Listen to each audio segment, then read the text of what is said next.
अस्सलाम वालेकुम जी, क्या हाल चाल हैं, कैसे हैं आप सब लोग। आज हम जो टॉपिक शुरू करने जा रहे हैं जी, हीट एंड थर्मोडायनामिक्स। बहुत ही इंपॉर्टेंट टॉपिक है फ़िज़िक्स में। जिस तरह हमारे पास हमने मैकेनिक्स पढ़ा, ठीक है, हमारे पास क्लासिकल मैकेनिक्स है, हमारे पास क्वांटम मैकेनिक्स है। बिल्कुल इसी तरह से जो हीट एंड थर्मोडायनामिक्स है, ये भी एक हमारी बहुत ही इम्पॉर्टेंट ब्रांच है फ़िज़िक्स की। तो स्टार्ट हमारा काम वो टेम्परेचर और हीट से होता है। उसके बाद फिर डिफरेंट प्रॉपर्टीज़ सिस्टम की जो थर्मोडायनामिकल स्टेट्स होती हैं उनकी डिस्कशन, और एनर्जी ट्रांसफ़र, हीट ट्रांसफ़र, ये सारी चीज़ें जो हैं हम यहाँ पर डिस्कस करेंगे। तो स्टार्ट करेंगे हम। सबसे पहली जो हमारे पास स्लाइड है उसमें हमारे पास टेम्परेचर है। टेम्परेचर क्या होता है, ठीक है जी। और आम जो फ्रेजेस हम टेम्परेचर के लिए इस्तेमाल करते हैं, हम कहते हैं जी डिग्री ऑफ हॉटनेस और कोल्डनेस। किसी भी जिस्म का ठंडा होना या गर्म होना, इससे हम मुराद लेते हैं उसका टेम्परेचर। अगर कोई जिस्म किसी दूसरे जिस्म के मुकाबले में गर्म हो तो हम कहते हैं कि जिसका टेम्परेचर ज़्यादा है, और अगर कोई जिस्म किसी दूसरे जिस्म के मुकाबले में ठंडा हो तो हम कहते हैं इसका टेम्परेचर कम है। लेकिन this is not a good phrase. ये कोई बहुत अच्छी फ्रेज़ नहीं है टेम्परेचर को डिस्क्राइब करने की, हॉटनेस और कोल्डनेस की बुनियाद पर। क्योंकि हो सकता है कि दो ऑब्जेक्ट सेम टेम्परेचर पे हों, लेकिन उनमें से एक आपको जो है वो ज़्यादा गर्म लगे और दूसरा कम गर्म लगे, या एक आपको ज़्यादा ठंडा लगे और दूसरा कम ठंडा लगे, हालांकि दोनों सेम टेम्परेचर पर हैं। इसकी मिसाल ऐसे है कि अगर आप एक कार्डबोर्ड और एक कोई मेटल का पीस, ये दोनों चीज़ें आप किसी फ्रीज़र में रख दें, तो आप देखेंगे कि जो मेटल का पीस है वो आपको ज़्यादा ठंडा लगेगा और जो कार्डबोर्ड है वो आपको कम ठंडा लगेगा, हालांकि both are at same temperature. तो यहाँ पर हमारा ये जो कॉन्सेप्ट है डिग्री ऑफ हॉटनेस और डिग्री ऑफ कोल्डनेस का, ये काम नहीं करता। So better idea, temperature is average kinetic energy of molecules of a system. ठीक है जी। किसी भी सिस्टम हमारे पास कोई गैस हो सकती है। आमतौर पर थर्मोडायनामिक्स में हम सिस्टम से मुराद कोई भी आइडियल गैस को लेते हैं, ठीक है, लेकिन कोई रियल गैस भी हो सकती है, या हमारे पास कोई सॉलिड भी हो सकता है। तो किसी भी सब्सटेंस का, चाहे वो हमारे पास सॉलिड फॉर्म में है या वो हमारे पास लिक्विड फॉर्म में है, उसका जो टेम्परेचर है that is average kinetic energy of molecules. लेकिन टेम्परेचर को समझने के लिए हमें थर्मल इक्विलिब्रियम को समझना ज़रूरी है। तो थर्मल इक्विलिब्रियम क्या होता है? थर्मल इक्विलिब्रियम जो है, अगर हमारे पास दो ऑब्जेक्ट सेम टेम्परेचर पे हों तो उनके दरमियान एनर्जी फ़्लो नहीं करेगी, इसे कहते हैं थर्मल इक्विलिब्रियम। सो थर्मल इक्विलिब्रियम को समझने के लिए जिस तरह हमारे पास मैकेनिक्स में लॉज ऑफ मोशन है, हमारे पास फर्स्ट लॉ है, सेकंड लॉ है, थर्ड लॉ है, ठीक है, बिल्कुल इसी तरह से हमारे पास थर्मोडायनामिक्स में zeroth law of thermodynamics, first law of thermodynamics, second law of thermodynamics. तो हम थर्मल इक्विलिब्रियम की बात कर रहे हैं, हम थर्मल इक्विलिब्रियम को पढ़ रहे हैं। सो इस बुनियाद पर हम सबसे पहले पढ़ेंगे ज़ीरोथ लॉ ऑफ थर्मोडायनामिक्स, ठीक है जी। तो ज़ीरोथ लॉ ऑफ थर्मोडायनामिक्स जो है, it is about thermal equilibrium. तो ज़ीरोथ लॉ ऑफ थर्मोडायनामिक्स क्या है? हमारे पास तीन ऑब्जेक्ट्स हैं, ठीक है जी। लेट सपोज ये हमारे पास तीन ऑब्जेक्ट्स हैं, ए, बी एंड सी, ठीक है। अब ए का फ़र्ज़ करें कि ए जो है, ठीक है, वो सी के साथ थर्मल इक्विलिब्रियम में है, ठीक है, इंडिपेंडेंट ऑफ बी।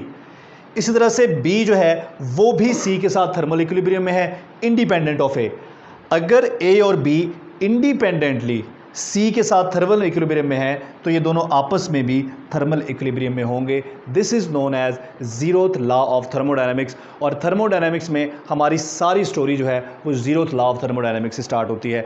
हमने अगर थर्मल इक्विलिब्रियम को अच्छी तरह से अंडरस्टैंड कर लिया तो फर्दर हम इसको अप्लाई कर सकेंगे और हम समझ सकेंगे what is temperature and what is heat and what is the properties of temperature and what is the properties of heat. तो स्टार्ट करते हैं जी हम आगे टेम्परेचर स्केल से। जो नेक्स्ट स्लाइड है हमारे पास, टेम्परेचर स्केल। अब यहाँ पर बात आती है कि टेम्परेचर को हम मेजर कैसे करते हैं, ठीक है जी। टेम्परेचर को मेजर करने के लिए हमारे पास डिफरेंट मेथड्स हैं, ठीक है जी। आमतौर पर हम जो थर्मोमीटर है उसको यूज़ करते हैं टेम्परेचर को मेजर करने के लिए। तो थर्मोमीटर्स जो होते हैं उनके भी बहुत सारे टाइप्स हैं। अब एक थर्मोमीटर काम कैसे करता है? कोई भी थर्मोमीटर काम करता है, उस थर्मोमीटर के अंदर एक वर्किंग सब्सटेंस होता है। उस वर्किंग सब्सटेंस की जो प्रॉपर्टीज़ हैं, उन प्रॉपर्टीज़ में चेंज को हम यूज़ करते हैं टेम्परेचर को मेजर करने के लिए। सो सबसे इंपॉर्टेंट चीज़ जो है टेम्परेचर को मेजर करने के लिए थर्मोमीटर के अंदर, वो हमारा सिस्टम है, ठीक है जी। कोई भी वर्किंग सब्सटेंस,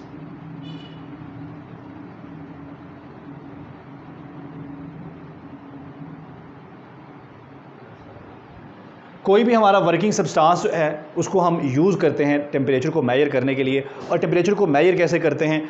जो वर्किंग सब्सटेंस हम अंदर यूज़ करते हैं, इस वर्किंग सब्सटेंस की जो प्रॉपर्टीज़ हैं, ठीक है। अब प्रॉपर्टी से मुराद फॉर एग्जांपल हमारे पास जो आम ये जो डॉक्टर्स के पास थर्मोमीटर होता है जिसको हम मर्करी थर्मोमीटर कहते हैं, तो मर्करी थर्मोमीटर में का जब टेम्परेचर इंक्रीज़ होता है मर्करी का, या मर्करी को हम एनर्जी प्रोवाइड करते हैं, तो उस सूरत में मर्करी का वॉल्यूम जो है वो एक्सपेंड करता है। तो वॉल्यूम में जो एक्सपेंशन है उसको हम टेम्परेचर मेजरमेंट के तौर पर इस्तेमाल करते हैं।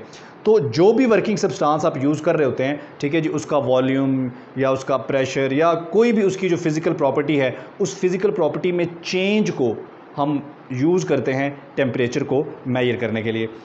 हमारे पास डिफरेंट स्केल हैं टेम्परेचर को मेजर करने के लिए। अब टेम्परेचर मेजर किया कैसे जाता है, तो उसके लिए भी हमारे पास दो रेफरेंस पॉइंट्स होते हैं। एक रेफरेंस पॉइंट हमारे पास आइस पॉइंट ऑफ वाटर होता है और दूसरा रेफरेंस पॉइंट हमारे पास स्टीम पॉइंट ऑफ वाटर होता है। जो आइस पॉइंट ऑफ वाटर है, अगर हम सेल्सियस स्केल की बात करें तो सेल्सियस स्केल में आइस पॉइंट ऑफ वाटर जो है वो 0 डिग्री सेंटीग्रेड होता है और स्टीम पॉइंट ऑफ वाटर जो है वो 100 डिग्री सेंटीग्रेड होता है। 0 और 100 के दरमियान टोटल 100 डिविजन्स हैं, ठीक है जी, और हर एक डिवीज़न जो है वो 1 डिग्री सेंटीग्रेड के बराबर होती है। इस तरह से हमारे पास जो टेम्परेचर का दूसरा स्केल है that is Fahrenheit scale. Fahrenheit scale आमतौर पर जो हमारे मर्करी थर्मामीटर होते हैं उनके ऊपर दोनों स्केल लिखे होते हैं, ठीक है जी, ये फ़ारेनहाइट स्केल भी और इसके साथ ये हमारा सेल्सियस या डिग्री सेंटीग्रेड स्केल, ठीक है। तो फ़ारेनहाइट स्केल में हमारे पास जो आइस पॉइंट ऑफ वाटर होता है वो 32 डिग्री फ़ारेनहाइट होता है और स्टीम पॉइंट ऑफ वाटर जो है वो हमारे पास 212 डिग्री फ़ारेनहाइट होता है। अब 32 और 212 के दरमियान अगर आप डिफरेंस निकालें तो ये 80 का 180 का डिफरेंस निकलता है, ठीक है जी। तो यहाँ पर जो एक डिवीज़न है इन दोनों के दरमियान वो जिस तरह यहाँ पर था 0 और 100 के दरमियान 100 डिवीजन थे, तो यहाँ पर हमारे इन दो पॉइंट्स के दरमियान 100 की बजाय कितने डिवीजन्स हैं? यहाँ पर 180 डिवीजन्स हैं, ठीक है। इस तरह हमारे पास थर्ड स्केल है जिसको हम केल्विन स्केल कहते हैं। केल्विन स्केल में हमारा जो आइस पॉइंट ऑफ वाटर है दैट इज़ 273 केल्विन और स्टीम पॉइंट ऑफ वाटर जो है 373 केल्विन। अच्छा, इसमें एक इंपॉर्टेंट बात है कि हम सेल्सियस है या फ़ारेनहाइट है उसको हम डिग्री में मेजर करते हैं, मतलब हम इसको 1 डिग्री सेंटीग्रेड, ठीक है, इस तरह से हम डिग्री फ़ारेनहाइट, डिग्री सेंटीग्रेड यूं करके इसको मेजर करते हैं। लेकिन केल्विन को हम डिग्री केल्विन नहीं बोलते बल्कि सिंपली केल्विन बोलते हैं।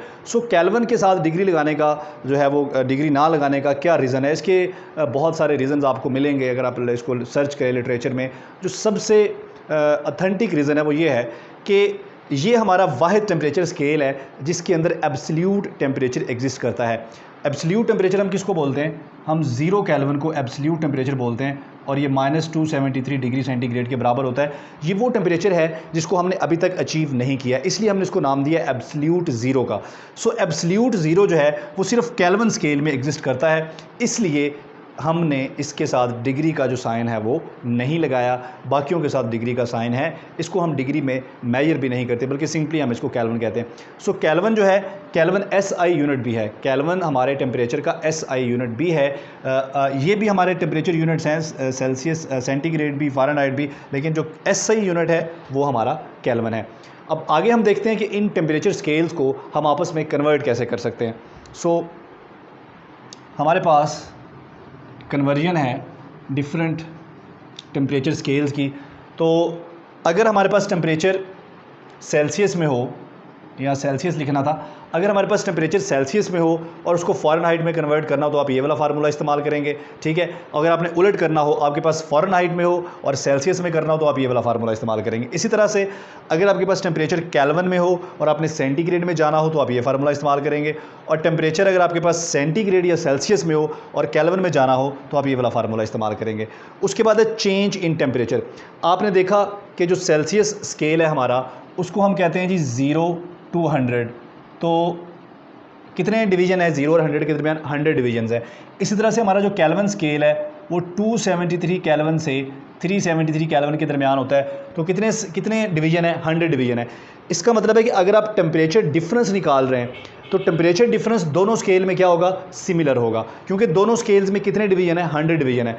इसलिए अगर आप टेम्परेचर डिवीजन निकालेंगे तो टेम्परेचर डिफरेंस निकालेंगे तो टेम्परेचर डिफरेंस जो है वो दोनों स्केल्स में सेम आएगा, आपको कन्वर्जन की ज़रूरत नहीं पड़ेगी। यानी कि आपके पास सेंटीग्रेड में है या केल्विन में है, दोनों में आपको कन्वर्जन की ज़रूरत नहीं है अगर आप टेम्परेचर में डिफरेंस निकाल रहे हैं, ठीक है। लेकिन जो हमारा फ़ारेनहाइट स्केल है, चूँकि उसमें 100 डिवीजन नहीं है, 180 डिवीजन है, इसलिए अगर टेम्परेचर डिफरेंस हमने फ़ारेनहाइट में निकालना हो तो फिर हम इस फार्मूले को इस्तेमाल करेंगे। जो भी टेम्परेचर आपके पास सेंटीग्रेड या केल्विन में होगा उसको आप यहाँ पुट करेंगे और उसको 5/9 से मल्टीप्लाई कर देंगे तो आपके पास टेम्परेचर डिफरेंस निकल आएगा। तो इन दो स्केल्स में हमें टेम्परेचर डिफरेंस निकालने की ज़रूरत नहीं होती, लेकिन इस थर्ड स्केल में हमें टेम्परेचर डिफरेंस निकालने की ज़रूरत होती है।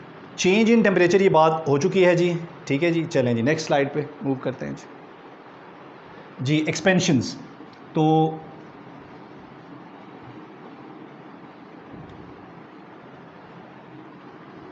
ये जो एक्सपेंशन हम पढ़ने जा रहे हैं, याद रखें कि ये एक्सपेंशन जो है, एक्सपेंशंस ऑफ सॉलिड्स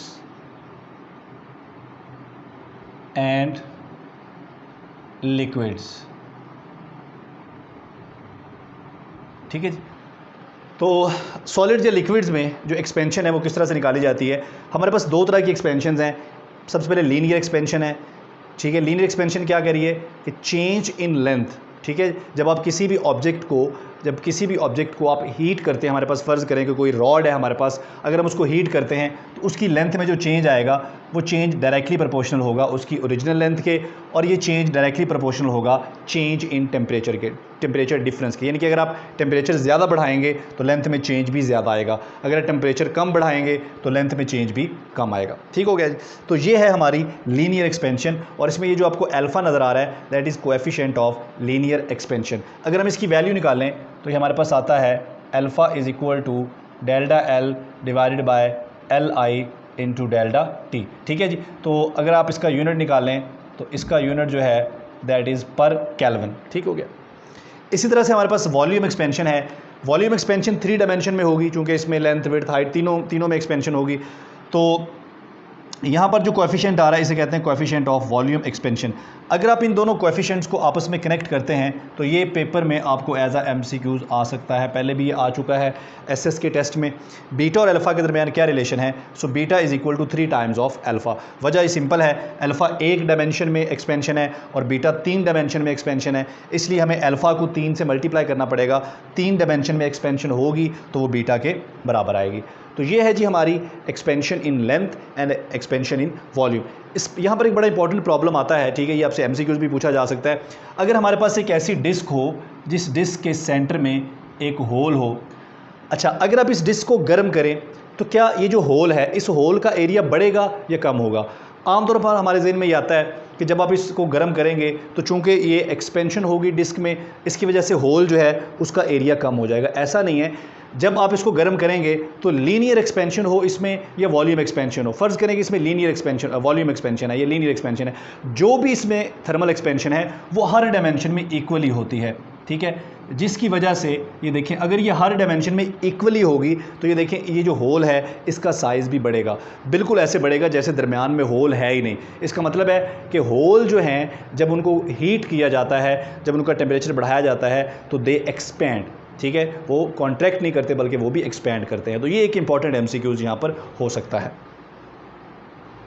नेक्स्ट हम मूव करते हैं जी, हमारे पास है जी वाटर एक्सपेंशन। अच्छा वाटर जो है इसकी एक्सपेंशन बाकी जो लिक्विड्स हैं हमारे उनके मुकाबले में बहुत ही डिफरेंट इसका बिहेवियर होता है, ठीक है। आमतौर पर ये होता है कि जब आप किसी सब्सटेंस को हीट अप करते हैं उसमें आप एनर्जी ऐड करते हैं, ठीक है, तो एनर्जी ऐड करने से उसका जो एक वॉल्यूम है वो इंक्रीज़ होता है, उसमें एक्सपेंशन होती है, ठीक है। लेकिन वाटर का बिहेवियर थोड़ा सा डिफरेंट है, ठीक है। As a temperature increases from 0 degree to 4 degree centigrade water contracts. 0 degree से 4 डिग्री तक वाटर बजाय उसमें एक्सपेंशन आने के वाटर क्या करता है, वाटर में कंप्रेशन आती है, वाटर कॉन्ट्रैक्ट करता है। अगर वाटर कॉन्ट्रैक्ट करेगा तो उसकी डेंसिटी बढ़ेगी, ठीक है। 4 सेंटीग्रेड पर डेंसिटी जो है वो मैक्सिमम हो जाती है, लेकिन जो ही टेम्परेचर आप 4 डिग्री सेंटीग्रेड से बढ़ाते हैं तो इसकी जो डेंसिटी है ठीक है, इसकी जो डेंसिटी है वो डिक्रीज़ होती है और इसमें एक्सपेंशन आना शुरू हो जाती है। ठीक है, तो इसका मतलब ये हुआ कि ये जो बिहेवियर है वाटर का 0 डिग्री से 4 डिग्री तक, यहाँ पर ठीक है एनॉमलस बिहेवियर है, अजीब थोड़ा सा बिहेवियर है कि आप टेम्परेचर बढ़ा रहे हैं, ठीक है, लेकिन वाटर की जो डेंसिटी है वो बजाय, वाटर का जो वॉल्यूम है वो बजाय कम होने के वो बढ़ रहा है। ठीक है, ऐसा क्यों होता है? ऐसा due to hydrogen bonding, water के अंदर बहुत ही स्ट्रॉन्ग हाइड्रोजन बॉन्डिंग होती है, इसलिए शुरू में जो आप टेम्परेचर देते हैं that temperature is use to break the hydrogen bonds. तो जब वो हाइड्रोजन बॉन्ड्स टूटते हैं उसके बाद फिर उसके मॉलिक्यूल जो है, उसके एटम्स जो है वाटर के, वो एक्सपैंड होना शुरू होते हैं। ठीक है, तो इसलिए 4 डिग्री तक पे जाके डेंसिटी मैक्सिमम हो जाती है, उसके बाद फिर वॉल्यूम इंक्रीज़ होना स्टार्ट होता है। तो नेक्स्ट मूव करते हैं जी, इक्वेशन ऑफ अ स्टेट। ठीक है जी, तो स्टेट से मुराद यहाँ पर थर्मोडायनामिकल स्टेट है, यानी कि हमारे पास कोई भी आइडियल गैस है। यहाँ सबसे पहले हम आइडियल गैस को डिफ़ाइन कर देते हैं। हमारे पास आइडियल गैस क्या होती है? आइडियल गैस कोई भी ऐसी गैस होती है जिसके पार्टिकल्स को हम पॉइंट पार्टिकल कंसिडर करते हैं। अगर वो पॉइंट पार्टिकल्स हैं तो they will have only kinetic energies, उनमें पोटेंशियल एनर्जीज़ नहीं होंगी। इसके अलावा जब वो आपस में इंटरेक्शन करेंगे तो उन इंटरेक्शन के दौरान जो है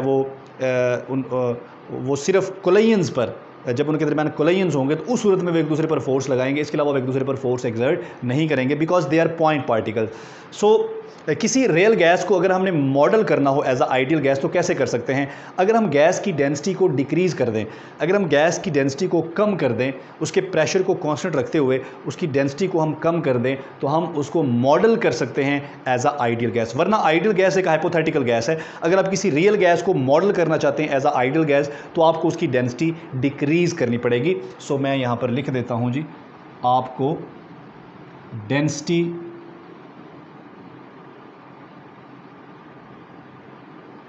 डेंसिटी डिक्रीज़ करनी पड़ेगी अगर आप किसी रियल गैस को मॉडल करना चाहते हैं एज अ आइडियल गैस। अच्छा जी, तो ये हमारे पास है जी, इसे कहते हैं equation of state of an ideal gas. ठीक है, तो ये हमारी किसी भी आइडियल गैस की इक्वेशन है, इसको इक्वेशन ऑफ स्टेट कहा जाता है। अब स्टेट से क्या मुराद है? स्टेट से मुराद है थर्मोडायनामिकल स्टेट, यानी कि उसका प्रेशर, उसका टेम्परेचर, उसका वॉल्यूम, ये होती है किसी भी गैस की थर्मोडायनामिकल स्टेट। तो उसकी थर्मोडायनामिकल स्टेट को डिस्कस करने के लिए जिस तरह हमारे पास न्यूटन लॉज हैं, तो न्यूटन लॉ में हम देखते हैं कि इक्वेशन ऑफ मोशन जो है F is equal to dp/dt, ये हमारे पास इक्वेशन ऑफ मोशन होती है। इस इक्वेशन ऑफ मोशन की मदद से हम किसी भी सिस्टम की या किसी भी पार्टिकल की जो स्टेट है उसको डिस्कस कर सकते हैं। इसी तरह से अगर आप लैग्रांजियन मैकेनिक्स में देखते हैं तो आपके पास लैग्रांज इक्वेशन होती है, तो लैग्रांज इक्वेशन की मदद से आप किसी भी सिस्टम की स्टेट डिस्कस कर सकते हैं। इसके अलावा आपके पास हैमिल्टन इक्वेशन होती है, उसकी मदद से आप किसी भी सिस्टम की स्टेट को डिस्कस कर सकते हैं। बिल्कुल यही काम थर्मोडायनेमिक्स में हम इस इक्वेशन से लेते हैं and this equation is known as equation of state. तो सिस्टम की जो थर्मोडायनामिकल स्टेट है उसको डिस्कस करने के लिए हम इसको यूज़ करते हैं। सो इसमें हमारे पास ये प्रेशर है, वॉल्यूम है, ये हमारा रियल गैस कांस्टेंट है, टेम्परेचर है। ठीक है, ये इक्वेशन हम यूज़ करेंगे अगर हम गैस के मोल्स की बात कर रहे हैं। अगर हम नंबर ऑफ़ मोल्स को डिस्कस कर रहे हैं तो हम इसको इस फॉर्म में यूज़ करेंगे। इसकी फॉर्म थोड़ी सी चेंज हो जाएगी अगर आप नंबर ऑफ़ मॉलिक्यूल्स की बात करेंगे। तो यहाँ पर कैपिटल N जो है नंबर ऑफ़ मॉलिक्यूल्स है और KB जो है that is Boltzmann constant and T for temperature. तो यहाँ से जो बोल्ट्जमैन कांस्टेंट है एक्चुअली ये R/NA के बराबर है। ठीक है, तो KB की जगह आप R/NA पुट करें तो आप इस इक्वेशन को वापस इस इक्वेशन में कन्वर्ट कर सकते हैं। सो ये हमारे पास है जी इक्वेशन ऑफ स्टेट, और यहाँ पर हमने ये हमारा जो बोल्ट्जमैन कांस्टेंट है उसकी वैल्यू भी लिख दी है, दैट इज़ 1.38 × 10⁻⁻23 जूल पर केल्विन। अच्छा जी, यहाँ पर जो रिमेंबर स्टोरी है हमारे पास, रिमेंबर स्टोरी में बड़ी इंपॉर्टेंट बातें हैं। P, V and T are known as thermodynamical variable. जैसे पहले बात हुई, holes on heating expand in size, Kelvin size scale not certain in degree due to absolute value, volume is an extensive variable. अच्छा, यहाँ पर दो तरह के हमारे पास वेरिएबल होते हैं। एक हमारे पास होते हैं थर्मोडायनामिक्स में इंटेंसिव और एक्सटेंसिव। ये पेपर में क्वेश्चन भी आया हुआ है PPSC के पास पेपर्स में। ठीक है, ये लेक्चरर का जो टेस्ट हुआ था 2015 में, उसमें ये क्वेश्चन आया था इंटेंसिव और एक्सटेंसिव वेरिएबल्स क्या होते हैं। ऐसे वेरिएबल्स जो डिपेंड करते हैं सिस्टम के साइज़ के ऊपर, ठीक है, जिस तरह वॉल्यूम है, ये कहलाते हैं एक्सटेंसिव वेरिएबल। और इंटेंसिव वेरिएबल वो वेरिएबल्स होते हैं जो सिस्टम के साइज़ पे डिपेंड नहीं करते, like pressure and temperature. So temperature, pressure, density are intensive variables ठीक है, और वॉल्यूम जो है वो हमारा एक्सटेंसिव वेरिएबल है। जो पेंडुलम क्लॉक होता है वो स्लो क्यों हो जाता है? क्योंकि गर्मियों में थर्मल एक्सपेंशन की वजह से उसका जो साइज़ है वो इंक्रीज़ हो जाता है। साइज़ इंक्रीज़ होने की वजह से उसकी जो ऑसिलेशंस हैं वो स्लो हो जाती हैं, ठीक है जी। इसलिए वो स्लो हो जाता है। जब वो स्लो हो जाएगा तो उसका टाइम पीरियड इंक्रीज़ हो जाएगा। ये भी क्वेश्चन आ सकता है कि गर्मियों में उसका टाइम पीरियड क्या होगा, सर्दियों में क्या होगा। तो सर्दियों में क्या होता है, ठीक है जी, सर्दियों में उसमें कॉन्ट्रैक्शन आती है, साइज़ कम होता है, ठीक है, डेंसिटी बढ़ जाती है। इसकी वजह से सर्दियों में वो उसका जो रोटेशन है या उसकी जो मूवमेंट है वो तेज़ हो जाती है, जिसकी वजह से टाइम पीरियड कम हो जाता है। तो गर्मियों में टाइम पीरियड बढ़ जाता है और सर्दियों में टाइम पीरियड कम हो जाता है। नेक्स्ट मूव करते हैं जी, इंटरनल एनर्जी। जी, इंटरनल एनर्जी जो है किसी भी सिस्टम की जितनी भी एनर्जीज होती हैं उन सब का जो सम है that is known as internal energy. अब हीट में और इंटरनल एनर्जी में फ़र्क है। याद रखें, हीट जो है, हीट बेसिकली हीट का जो वर्ड है, अगर हम हीट को डिफ़ाइन करें तो हीट का जो वर्ड है it is related to transfer of energy. जहाँ कहीं भी ट्रांसफ़र ऑफ एनर्जी की बात होगी दैट मीन्स हीट, ठीक है। तो हीट की बहुत सारी डेफिनेशंस आपको नज़र आती है, लेकिन एक्चुअली हीट क्या है? एक्चुअली हीट है ट्रांसफ़र ऑफ एनर्जी। अगर आप देखें तो transfer of energy across the boundaries of a system और एजिटेशन ऑफ एटम्स ऑफ और मॉलिक्यूल्स। किसी भी सिस्टम के एटम्स या मॉलिक्यूल्स की जो एजिटेशन है, जो उनकी रैंडम मोशन है, उन रैंडम मोशन में जो एनर्जीज़ इन्वॉल्व होती हैं that energies are can be termed as heat. अगर एनर्जी ट्रांसफ़र हो रही है सिस्टम में या सिस्टम से तो ये जो ट्रांसफ़र मैकेनिज़्म है that is known as heat. तो हीट चूँकि एनर्जी ही है, एनर्जी का ट्रांसफ़र ही है, इसलिए इसके यूनिट भी हमारे पास वही होंगे एनर्जी वाले। तो इसके यूनिट डिफरेंट हमारे पास हैं। कैलोरीज़ में भी हम इसको मेजर करते हैं, जोल में भी मेजर करते हैं और ब्रिटिश थर्मल यूनिट में भी मेजर करते हैं, लेकिन जो SI यूनिट है वो जोल है, ठीक है। इसके अलावा जो हमारी हीट है थर्मोडायनामिक्स में, इसे कहते हैं ट्रांसफ़र वेरिएबल, यानी कि ऐसे वेरिएबल जिनका ताल्लुक एनर्जी ट्रांसफ़र के साथ होता है they are known as transfer variables. तो हीट एंड वर्क, अगर आप थर्मोडायनामिक्स की बात करेंगे तो थर्मोडायनामिक्स में heat and work are transfer variables, ठीक है। और एक और मज़े की बात है कि हमने पढ़ा हमारी मैकेनिक्स में, जिस तरह हमने कंजर्वेटिव फोर्सेस के बारे में पढ़ा कि work done is independent of path, लेकिन यहाँ पर work done independent of path नहीं होता, यानी कि हीट हो या वर्क हो ये दोनों ही डिपेंड करते हैं पाथ के ऊपर। यानी कि हमारे पास अगर सिस्टम जो है, अगर हम उसकी PV डायग्राम बना लें, ठीक है, लेट सपोज कि हम एक्स एक्सिस पे जो है उसका वॉल्यूम ले लेते हैं और वाई एक्सिस पे हम उसका प्रेशर ले लेते हैं, या जैसे भी आप लेना चाहें, आप प्रेशर को एक्स एक्सिस पे ले लें और वॉल्यूम को वाई एक्सिस पे ले लें। तो लेट सपोज कि सिस्टम एक इनिशियल स्टेट में है, यहाँ पर उसका प्रेशर PA है और वॉल्यूम VA है। अगर सिस्टम हमारा एक नई स्टेट में चला जाएगा, प्रेशर उसका PB हो जाए, वॉल्यूम VB हो जाए, तो इन दो स्टेट्स के दरमियान आप किस पाथ के थ्रू गए हैं इस बात पर भी डिपेंड करते हैं हम। हमारा जो हीट है ये भी डिपेंड करता है पाथ के ऊपर, और हमारा जो वर्क है इस सिस्टम को स्टेट A से स्टेट B में ले जाने के लिए हमारा वर्क भी डिपेंड करता है पाथ के ऊपर। लेकिन जो इंटरनल एनर्जी है ये पाथ पे डिपेंड नहीं करती। इंटरनल एनर्जी फंक्शन है स्टेट का। Internal energy is a function of state. तो ये सिर्फ स्टेट का फंक्शन है कि at any instant of time आपकी जो स्टेट है वो कैसी है, ठीक है, आपका प्रेशर क्या है, आपका वॉल्यूम क्या है, ठीक है, टेम्परेचर क्या है। So internal energy is independent of path, लेकिन heat and work are depending upon path in thermodynamics. Next हमारे पास है जी heat capacity and specific heat. ये दोनों टर्म्स जो हैं ये बड़ा कंफ्यूज करती हैं, हीट कैपेसिटी और स्पेसिफिक हीट, लेकिन हम इसकी कन्फ्यूजन इंशाल्लाह आज इसको डिस्कस करेंगे और कन्फ्यूजन नहीं होगी उसके बाद। तो हीट कैपेसिटी की बात कर लें या स्पेसिफिक हीट की बात कर लें, दोनों ही एक है, मतलब एनर्जी ट्रांसफ़र। आप किसी भी सब्सटेंस को आप एनर्जी ट्रांसफ़र करें कि उसका टेम्परेचर जो है वो राइज़ हो जाए या इंक्रीज़ हो जाए, उसके टेम्परेचर में चेंज आ जाए, कितना चेंज आ जाए 1 डिग्री सेंटीग्रेड का, ठीक है।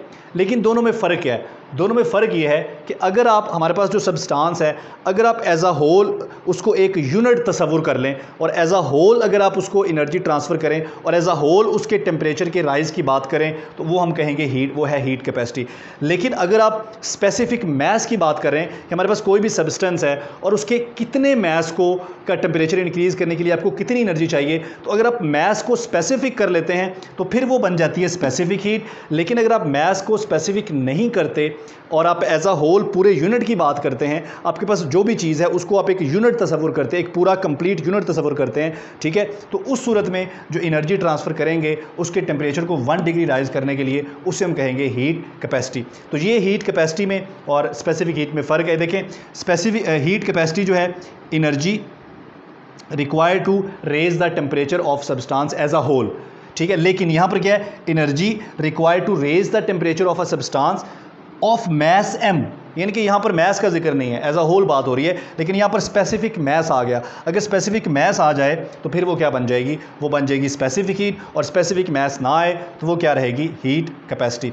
दोनों के यूनिट्स भी ऑब्वियसली डिफरेंट हो जाएंगे। अगर आप इसका यूनिट निकालेंगे तो ये जूल पर केल्विन होगा, लेकिन इसका यूनिट निकालेंगे तो ये जूल पर केल्विन पर किलोग्राम हमारे पास होगा। अब हीट, स्पेसिफिक हीट जो है ये बड़ी इंपॉर्टेंट प्रॉपर्टी है। इस प्रॉपर्टी की वजह से हाँ हम डिसाइड कर सकते हैं मटीरियल्स की एप्लीकेशंस को। मिसाल के तौर पर हमारे पास बहुत सारे सॉलिड्स, लिक्विड्स हैं, लेकिन उनमें जो वाटर है इसकी जो स्पेसिफिक हीट है ये बाकी सबसे ज़्यादा। अब स्पेसिफिक हीट को यूँ भी डिफ़ाइन कर सकते हैं कि किसी मटेरियल को जब हम हीट करते हैं या उसको एनर्जी प्रोवाइड करते हैं तो उस मटेरियल का उस एनर्जी या उस हीट को के रिस्पॉन्स में, ठीक है, उस एनर्जी या हीट के रिस्पॉन्स में कितना जो है वो हमें उसका रिस्पॉन्स आप कह लें शो करता है, ठीक है, that is known as specific heat. मसलन अगर किसी मटेरियल की स्पेसिफिक हीट ज़्यादा है तो इसका मतलब है उसका टेम्परेचर राइज़ करने के लिए आपको ज़्यादा हीट देना पड़ेगी। अगर किसी मटेरियल की स्पेसिफिक हीट कम है तो उसका टेम्परेचर राइज़ करने के लिए आपको कम एनर्जी देनी पड़ेगी। आप इसे यूँ कह सकते हैं कि इनसेंसिटिव होना, इनसेंसिटिव टू हीट, किसी मटेरियल का हीट को इनसेंसिटिव होना हीट के रिस्पॉन्स में, that is known as specific heat. तो इसको हम लिख सकते हैं insensitive to heat, insensitive to heat, ठीक है। अगर कोई मटेरियल ज़्यादा इनसेंसिटिव है इसका मतलब है उसको ज़्यादा एनर्जी देनी पड़ेगी उसका टेम्परेचर राइज़ करने के लिए, मतलब उसकी स्पेसिफिक हीट बहुत ज़्यादा है। लाइक वाटर की अगर आप बात करें तो वाटर की स्पेसिफिक हीट बाकी सारे मटेरियल से कम है। यही वजह है वाटर की बहुत सारी एप्लीकेशंस हैं। कहीं पर हम वाटर को एज अ मॉडरेटर इस्तेमाल कर रहे होते हैं, कहीं पर हम वाटर को एज अ कूलिंग एजेंट इस्तेमाल कर रहे होते हैं। तो सबसे ज़्यादा जो कूलिंग एजेंट हम इस्तेमाल करते हैं वाटर को करते हैं, उसकी वजह यह है कि वाटर की हीट कैपेसिटी बहुत ज़्यादा है। ये बहुत ज़्यादा हीट एब्जॉर्ब करके, ये बहुत ज़्यादा एनर्जी एब्जॉर्ब करके भी इसके टेम्परेचर में जो है वो रिमार्केबल चेंज नहीं आता। सो स्पेसिफिक हीट हमारे पास इसकी टाइप्स हैं। आगे specific heat at constant pressure भी होती है हमारे पास, और specific heat at constant volume भी होती है। उसके बाद हमारे पास है जी लेटेंट हीट। अब लेटेंट का वर्ड जो है इसका मतलब है खुफिया, यानी कि ये ऐसी अमाउंट ऑफ हीट है, आप इस किसी ऑब्जेक्ट को एनर्जी प्रोवाइड करते हैं लेकिन उसके टेम्परेचर में इजाफा नहीं होता, ठीक है। अमाउंट ऑफ एनर्जी ट्रांसफर पर unit mass that does not change the temperature of the body is called latent heat, यानी कि आप उसको एनर्जी ट्रांसफ़र भी कर रहे हैं, ठीक है, लेकिन उसकी जो टेम्परेचर है उसमें इजाफा भी नहीं हो रहा। So latent heat is equal to energy provided per unit mass. हमारे पास लेटेंट हीट ऑफ फ्यूजन है, ठीक है। मसलन हमारे पास कोई सॉलिड है, आपने उस सॉलिड को लिक्विड में चेंज करना है, यानी कि आपने ट्रांजिशन करनी है उसकी एक स्टेट से दूसरी स्टेट में, ठीक है जी। यहाँ पर भी वैसे ट्रांजिशन का वर्ड हमें यूज़ करना चाहिए था कि आप जब उसकी स्टेट की ट्रांजिशन करते हैं, उसको एक स्टेट से दूसरी स्टेट में कन्वर्ट करते हैं, सॉलिड से लिक्विड में, लिक्विड से गैस में। सो अगर आप लेटेंट हीट ऑफ फ्यूजन की बात करें तो इसमें हम किसी सॉलिड को लिक्विड में चेंज करते हैं लेकिन हम उसके टेम्परेचर को चेंज नहीं होने देते, that is known as latent heat of fusion. इसी तरह से हमारे पास नेक्स्ट जो है वो लेटेंट हीट ऑफ वेपोराइजेशन भी है, यानी कि हमारे पास अगर कोई लिक्विड है और उस लिक्विड को हम कन्वर्ट करते हैं किस में, वेपर्स में, लेकिन उसका टेम्परेचर चेंज नहीं होने देते, that is known as latent heat of vaporisation. इसके अलावा हमारे पास एक और भी टर्म है दैट इज़ सब्लिमेशन, ठीक है जी। इसको भी पूछा जा चुका है पहले। सब्लिमेशन जो है, सब्लिमेशन एक ऐसी प्रॉपर्टी है जिसमें एक सॉलिड की जब स्टेट में ट्रांजिशन होती है, उसकी स्टेट चेंज होती है, तो सॉलिड बजाय लिक्विड में जाने के डायरेक्टली कन्वर्ट हो जाता है वेपर्स में। इसे कहते हैं सब्लिमेशन, जिसमें हमारा सॉलिड जो है ये डायरेक्टली कन्वर्ट हो जाता है वेपर्स में। नेक्स्ट हमारे पास जो स्लाइड है जी, हमारे पास आ गया है जी वर्क। तो वर्क भी जो है ये भी एक ट्रांसफ़र वेरिएबल है थर्मोडायनामिक्स में, ठीक है जी। वर्क इज़ इक्वल टू, जिस तरह हमारे पास मैकेनिक्स में हमारे पास फोर्स होती है, बिल्कुल वही काम फोर्स वाला थर्मोडायनामिक्स में हम प्रेशर से लेते हैं। सो प्रेशर क्या है? Pressure is analogous to force in thermodynamics, ठीक है। ये हमारा मैथमेटिकल फॉर्म है वर्क का। वर्क ट्रांसफ़र वेरिएबल है। इफ़ गैस इज़ कंप्रेस्ड, यानी कि अगर गैस कंप्रेस की जाए तो क्या होगा, उसका जो फाइनल वॉल्यूम है ये लेस देन होगा इनिशियल वॉल्यूम। अगर फाइनल वॉल्यूम लेस देन हो इनिशियल वॉल्यूम तो वर्क क्या होगा? पॉजिटिव होगा। इफ़ गैस एक्सपेंड्स, यानी कि अगर फाइनल वॉल्यूम ग्रेटर होगा इनिशियल वॉल्यूम से तो वर्क जो है ये पॉजिटिव होगा। अच्छा, यहाँ पर पॉजिटिव नेगेटिव की जो टर्म्स हैं ये रिलेटिव टर्म्स हैं। इसको आप लिटरेचर में पॉजिटिव नेगेटिव की टर्म्स को आप इंटरचेंज कर सकते हैं, इससे फ़र्क नहीं पड़ता। We are interested in thermodynamical state of the system, not in the conventions कि आपने पॉजिटिव लिया है या नेगेटिव लिया है। आप इसको नेगेटिव पॉजिटिव को रिप्लेस भी कर सकते हैं, इन कन्वेंशंस को आप बदल भी सकते हैं, इससे फ़र्क नहीं पड़ता। अच्छा जी, if work done on gas positive लेते हैं हम, और work done by gas on surrounding हम उसको नेगेटिव लेते हैं। Work done in thermodynamics depends upon initial, final and intermediate states, ठीक है। और वर्क डन जो है ये पाथ पर भी डिपेंड करता है, जैसा कि पहले बात हुई थी। थर्मोडायनामिक्स में जो वर्क है ये डिफरेंट होता है as work in mechanics. Next, heat के बारे में ऑलरेडी बात हो चुकी है जी, ठीक है जी। सो नेक्स्ट हम मूव करते हैं जी फर्स्ट लॉ ऑफ थर्मोडायनामिक्स जी। तो आपने फर्स्ट लॉ ऑफ थर्मोडायनामिक्स की बहुत सारी शक्लें देखी होंगी, ठीक है। Actually first law of thermodynamics जो है ये स्टेटमेंट है law of conservation of energy की। तो हमने देखा कि हम इसको यूँ भी लिखते हैं, del Q is equal to del E plus W. So आप इसे किसी भी तरह से लिख सकते हैं, इससे कोई फ़र्क नहीं पड़ता।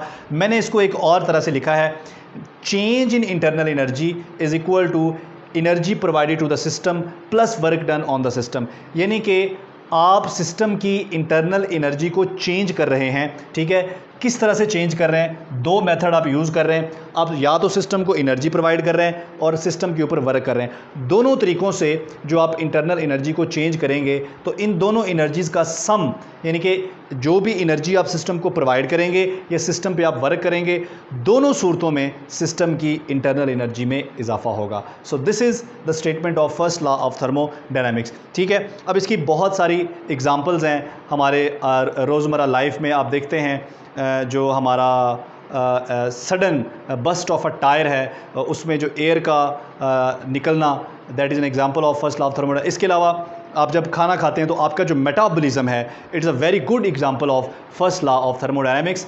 आपको एनर्जी प्रोवाइड की जाए या आप पर वर्क किया जाए, दोनों सूरतों में ये किस शक्ल में अपीयर होगा? ये अपीयर होगा in the form of internal energy. यानी कि जब आप खाना खाते हैं तो एक्चुअली आपकी बॉडी को एनर्जी प्रोवाइड होती है, उस एनर्जी से आपके जो बॉडी की इंटरनल एनर्जी है वो राइज होती है, उसमें इजाफा होता है। So there are so many examples of first law या so many applications of first law of thermodynamics, ठीक है, इन डेली लाइफ। नेक्स्ट देखते हैं जी हमारे पास क्या है।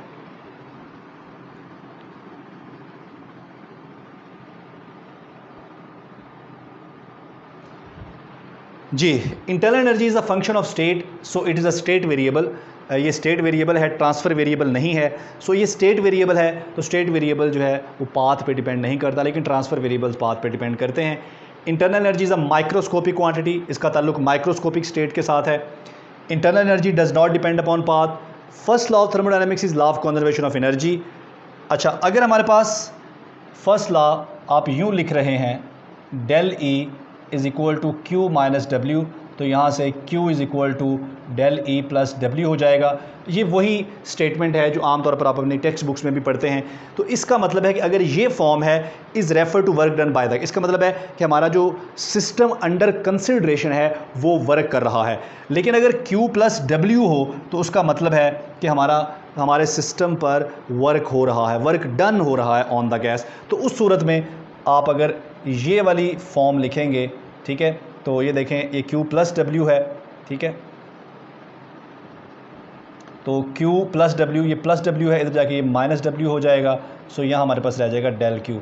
सो ये दो फॉर्म्स हैं आपके पास फर्स्ट लॉ ऑफ थर्मोडायनामिक्स की, जो आप अपनी टेक्स्ट बुक्स में देखते हैं। तो ये फॉर्म हम उस वक्त इस्तेमाल करते हैं अगर वर्क डन गैस हमारा सिस्टम खुद कर रहा हो, और अगर सिस्टम पर वर्क हो रहा हो तो इस सूरत में फिर हम ये वाली फॉर्म यूज़ करते हैं। ज़्यादा जो जनरलाइज्ड फॉर्म है फर्स्ट लॉ ऑफ थर्मोडायनामिक्स की, वो हमारे पास यही है, del E is equal to Q plus W या del E is equal to Q minus W, ठीक है जी। तो work done by the gas या work done on the gas, ठीक है। Work done by the gas अगर होगा तो ये वर्क नेगेटिव होगा, और work done on the gas होगा तो ये वर्क पॉजिटिव होगा जी। आइसोथर्मल प्रोसेस जो है ऐसा प्रोसेस होता है जिसमें हमारे सिस्टम का जो टेम्परेचर है वो कांस्टेंट रहता है। अगर आप पीवी डायग्राम पर देखें तो ये जो ग्राफ आपको नज़र आ रहा है, ठीक है, इस ग्राफ को हम बोलते हैं आइसोथर्म, ठीक है।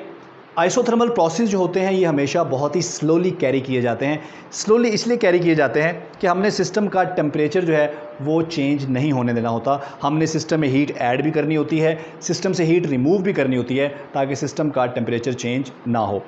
अच्छा जी, तो फर्स्ट लॉ ऑफ थर्मोडायनामिक्स में अगर ये देखें, अगर सिस्टम का टेम्परेचर चेंज नहीं हो रहा तो उसका जो इंटरनल एनर्जी में चेंज है वो ज़ीरो हो जाएगा, तो Q हमारे पास आ जाएगा माइनस W। अब इस इक्वेशन का क्या मतलब है, Q is equal to minus W।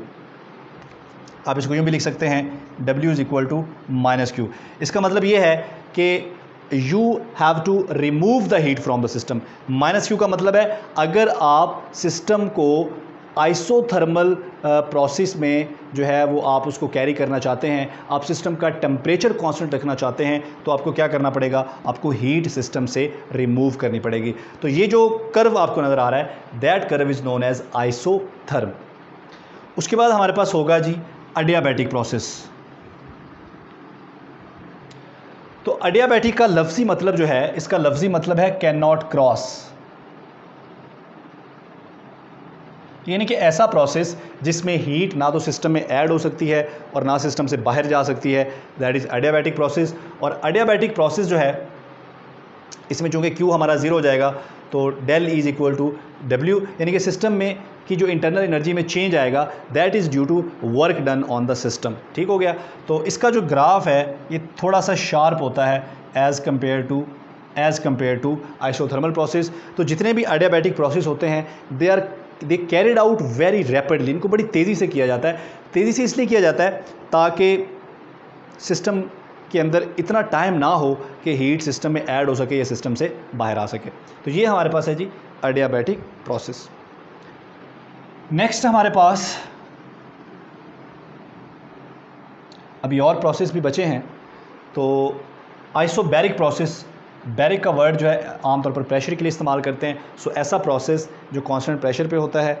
इस तरह से आइसोचोरिक या आइसोकोरिक प्रोसेस, इसके और भी बहुत सारे नाम हैं, कांस्टेंट वॉल्यूम प्रोसेस, ठीक है जी, आइसो वॉल्यूमेट्रिक प्रोसेस या आइसोमेट्रिक प्रोसेस, तो बहुत सारे नाम हैं इसके। लेकिन ये ऐसा प्रोसेस होता है जिसमें वॉल्यूम जो है सिस्टम का कांस्टेंट रहता है। अगर वॉल्यूम कांस्टेंट रहेगा तो वर्क डन ज़ीरो हो जाएगा, क्योंकि वर्क डन जो है इसमें चेंज इन वॉल्यूम आ रहा है। अगर वॉल्यूम चेंज ही नहीं होगा, चेंज इन वॉल्यूम ज़ीरो होगा, तो वर्क डन भी ज़ीरो हो जाएगा। तो ये वाहिद हमारा थर्मोडायनामिकल प्रोसेस है जिसमें वर्क डन ज़ीरो होता है। In every condition, in every situation, at every condition work done zero होता है। अच्छा जी, नेक्स्ट हमारे पास वर्क डन है। डिफरेंट हमारे जो प्रोसेस हैं उनके अंदर जो वर्क डन होता है उसको कैसे कैलकुलेट किया जाता है। आइसोथर्मल प्रोसेस में वर्क कैलकुलेट करने का ये फार्मूला है हमारे पास, इसमें ये फाइनल वॉल्यूम और इनिशियल वॉल्यूम है। आइसोबैरिक प्रोसेस में हमारे पास ये फार्मूला है। आइसोकोरिक प्रोसेस में पता है ज़ीरो होता है, और अडियाबैटिक प्रोसेस में वर्क कैलकुलेट करने का ये फार्मूला। ये K जो है ये कांस्टेंट है और एक्चुअली ये बराबर है PV गैमा के। ये गैमा जो है ये रेशो है specific heat at constant volume और specific heat at constant pressure पे। क्लियर हो गया जी। तो नेक्स्ट हम देखते हैं हमारे पास क्या है जी, कुछ रिमेंबर्स हैं हमारे पास बड़े important. Internal energy of an ideal gas is a function of temperature only. PV diagram is the process is called isothermal. ठीक है, ये इस लाइन की समझ नहीं आई, पता नहीं लाइन कहाँ से आई है। For isochoric process change in internal energy is equal to work in adiabatic free expansion. Adiabatic free expansion में यानी कि हमारे पास किसी भी एडियाबैटिक एक्सपेंशन में जिसमें हमारे सिस्टम में से गैस जो है वो रैपिडली निकल रही हो, तो उसमें चेंज इन इंटरनल एनर्जी जो है वो ज़ीरो हो जाएगा। अगर change in internal energy zero हो जाएगा तो हीट ऑलरेडी ज़ीरो होती है, अगर हीट ऑलरेडी ज़ीरो होती है तो वर्क डन भी ज़ीरो हो जाएगा। लेकिन ऐसा सिर्फ कब होता है? जब एडियाबैटिक फ्री एक्सपेंशन होती है। ठीक है जी। तो नेक्स्ट मूव करते हैं जी। आज के लिए हमारा जो थर्मोडायनामिक्स का लेक्चर है वो इतना ही है। चूँकि ये टॉपिक बहुत ज़्यादा लेंथी है इसलिए हमने इसको 2 पार्ट्स में डिवाइड किया है। तो ये एक इनिशियल पार्ट था इसका। इससे नेक्स्ट लेक्चर में इंशाल्लाह इसका जो लार्जर पोर्शन है इसमें हम सेकंड लॉ ऑफ थर्मोडायनामिक्स को और डिफरेंट जो हमारे दूसरे चार्ल्स लॉ या दूसरे लॉज हैं उनको डिस्कस करेंगे। Thank you. अल्लाह हाफ़िज़।